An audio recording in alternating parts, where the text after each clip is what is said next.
talking to you about the civil rights movement. I have a dream that I'll make an A in this class. No, I'm just kidding. The famous I Have a Dream speech was said by Martin Luther King. That's one of my quotes. And today I'm going to be talking about what the civil rights movement was, what segregation is, 3 key activists that helped with the civil rights movement during the time, and 3 acts that helped African Americans during the time and today. So what was the civil rights movement?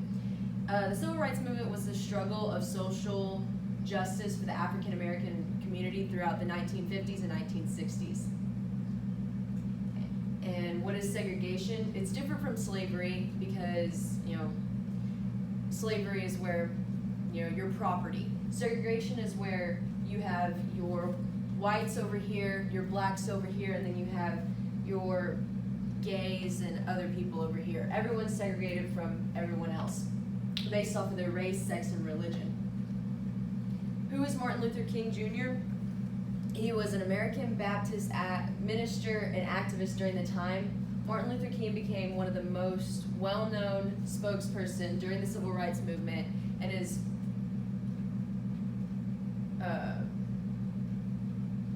mainly known for his speech and always following his dreams and staying with what he said.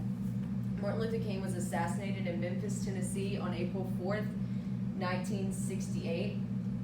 According to History.com, more than 200,000 white and black people came together during the march to watch him present his I Have a Dream speech.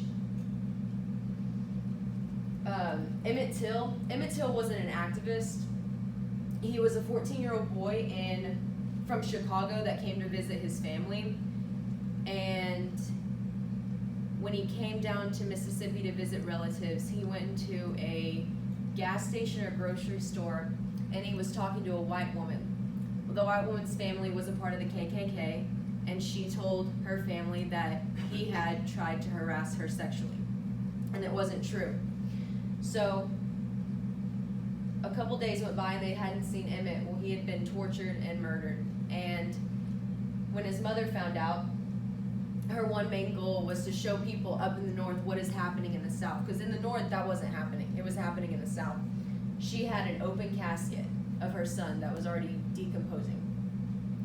And it showed, things have to change because we can't have people murdered for just walking into a store and talking to people. And the quote I have from her, Mamie Till Mobley: "When people saw what happened to my son, men stood up who had never stood up before." And she was right. Ruby Bridges was the first African American child to attend an all-white school in 1960. According to History.com, 9 more African American students enrolled into all-white schools in 1961. Good video. At 28 seconds. In school every day. How did your first grade teacher? But I should behave myself. You must have been afraid as you walked to school through a mob of angry people shouting at you. Were you aware of the danger? How did you overcome your fear? I was never really afraid because I wasn't quite sure what was going on at the time. It seemed like Mardi Gras because in New Orleans I'm accustomed to Mardi Gras. So I wasn't afraid for a very long time. What was it like to be the only African American child in an all-white school? What I do remember about first grade in that year is that it was very lonely. I didn't have any friends and I wasn't allowed to go to the cafeteria or play on the playground. So what bothered me the most was the loneliness in school every day. So in that interview, Ruby Bridges states that what bothered her the most about being in a new school was the loneliness. She was never afraid. Granted, she didn't know what was going on, but she wasn't afraid. She was just going to a new school like normal. And her parents parents just told her, behave yourself, be on your best behavior. But how did such a young girl impact the world? Not only was Ruby Bridges the first African American child to attend an all-white school, she was the youngest child to stand up during the civil rights movement. She was the youngest child, and she was also the youngest woman. And she impacted everyone around the world, not just the U.S. 1 minute 36 seconds. The Civil Rights Act of 1964 declared no segregation in public places, no discrimination in employment based on your race, sex, or religion. The Voting Rights Act allowed African Americans to vote anywhere without restrictions.